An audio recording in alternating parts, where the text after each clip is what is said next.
تو کل یہ بات آپ کے سامنے آئی تھی کہ جب پہلی مرتبہ وہی آ گئی تو اللہ کے رسول کو پریشان ہو گئے. ٹھیک ہے, آ کے جو ہے خدیجہ رضی اللہ عنہ سے کہتے ہیں کہ زملونی زملونی, مجھے اڑاؤ مجھے اڑاؤ. کانپ رہے تھے آپ, اللہ کے رسول کو بخار آ گیا.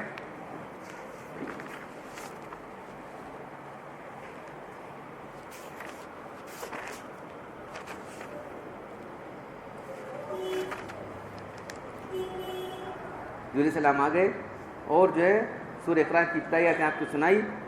تو فرشتے کا نزول اور وحی کی شدت, یہ پہلی بات تھی جس کا طبعی اثر آپ پر پڑا, اور آپ جو ہے لرزتے ہوئے سخت سردی محسوس کرتے ہوئے آ کے حضرت خدیجہ سے فرمانے لگے کہ زملونی سے مجھے اڑا دو مجھے اڑا دو. تو بخاری کی حدیث میں تفصیل سے واقعہ ہے, تو آپ کو اڑایا گیا. کل سنا تھا کہ جو ہے حضرت خدیجہ رضی اللہ عنہ کے ایک رشتے کے بھائی تھے ورقہ بن نوفل, عالم تھے, عیسائی ہو گئے تھے, وہی دین تھا موسیٰ علیہ السلام کے بعد عیسیٰ علیہ السلام نے تھا.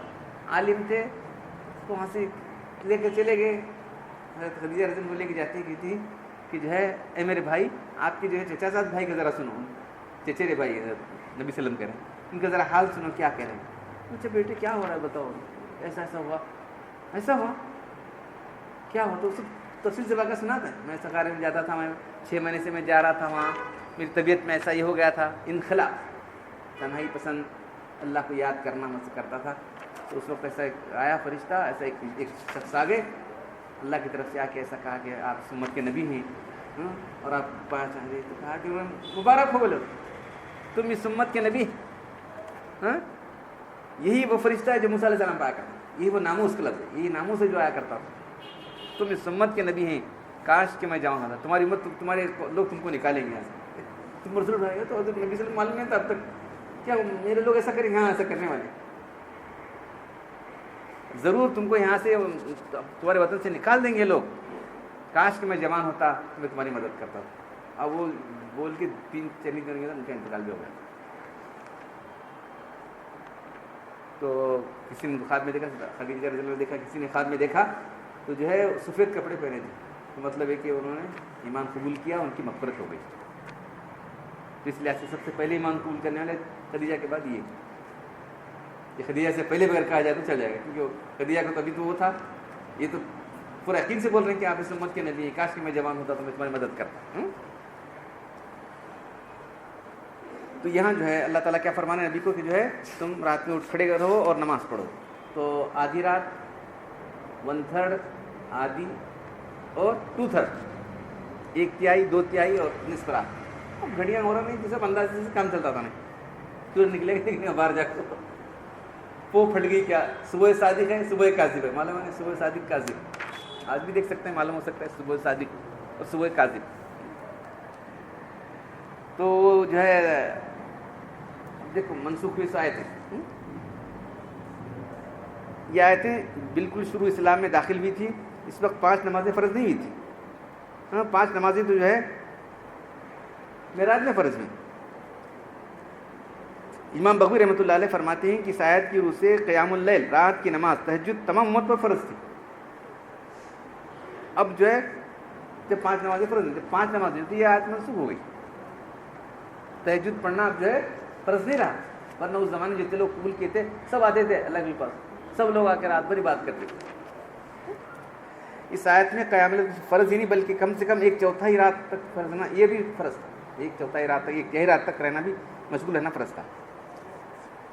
امام بغوی فرماتے ہیں کہ اس حکم کی تکمیل اللہ کے وسلم اور صحابہ کرام رات کے اکثر حصے کو تہجد میں گزارتے تھے, یہاں تک کہ ان کے قدم سوج گئے. یہ حکم خاصا بھاری تھا. سال بھر کے بعد سورت کا دوسرا رکوع نازل ہوا, فقر و ما تیسر منہ. تم نے کتنا آسان ہے اتنا پڑھ لو. اس کے بعد 1 سال بھر کرتے رہے, اس کے بعد تجھے کنسیشن دیا گیا, فرض بھی منسوخ کر دیا گیا, جس نے اس طویل قیام کو منسوخ کر دیا اور اختیار دیا جتنا دیر کتنی آسانی ہو سکتا ہے اتنا ہی تم کرو.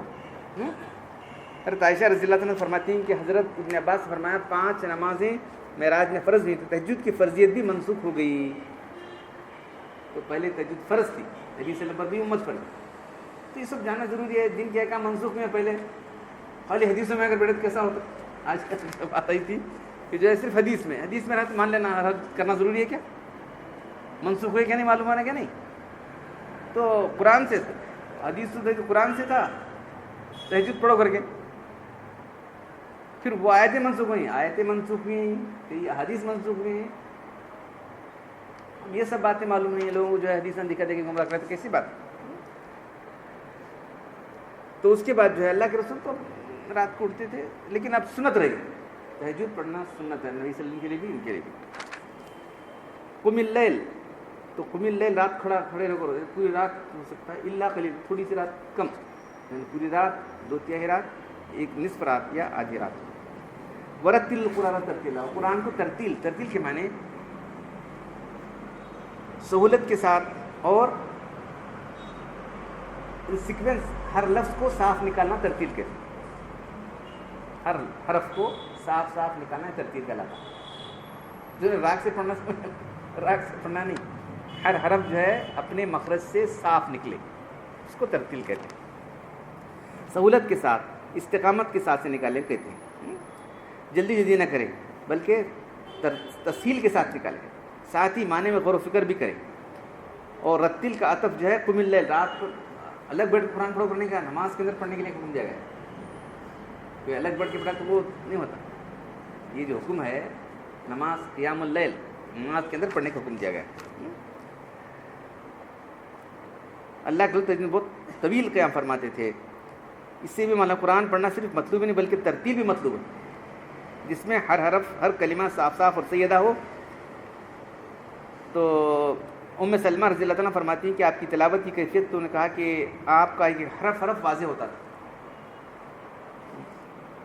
ترتیل میں اچھی آواز اختیار کرنا بھی شامل ہے. حضرت ابو ہریرہ سے روایت ہے کہ اللہ کے رسول نے فرمایا, اللہ تعالیٰ کسی کی قرأت و تلاوت کو ایسا نہیں سوچ جیسا کہ کسی نبی کی تلاوت جو خوش آوازی کے ساتھ تلاوت کرے. تو نبی صلی اللہ علیہ وسلم تمام امت کے اندر سب سے اچھی آواز تلاوت کرنے والے,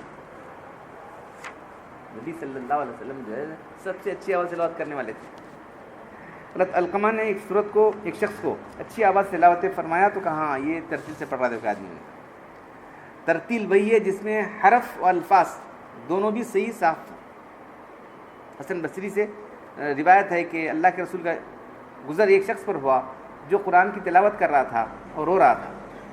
ہاں دیکھیے آدمی ترتیل سے پڑھ رہا تھا. تو ترتیل کیا ہے؟ صاف پڑھنا ہے. تو یہ نماز کے اندر پڑھنا ہے, تہجد کے اندر. یہ حکم اللہ تعالیٰ نے نبی صلی اللہ علیہ وسلم کو دیا تھا. اس کے بعد اس وقت کے صحابہ کرام بھی کرتے رہے.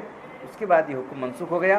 اب اپنے طور پر جتنا اللہ توفیق دیا تو پڑھو. اور یہ کہانی لکھا مسئلہ آگے سناتا ہوں کہ عشاء کی نماز کے بعد جو بھی نماز پڑھے گی قیام اللیل بھی شامل ہے.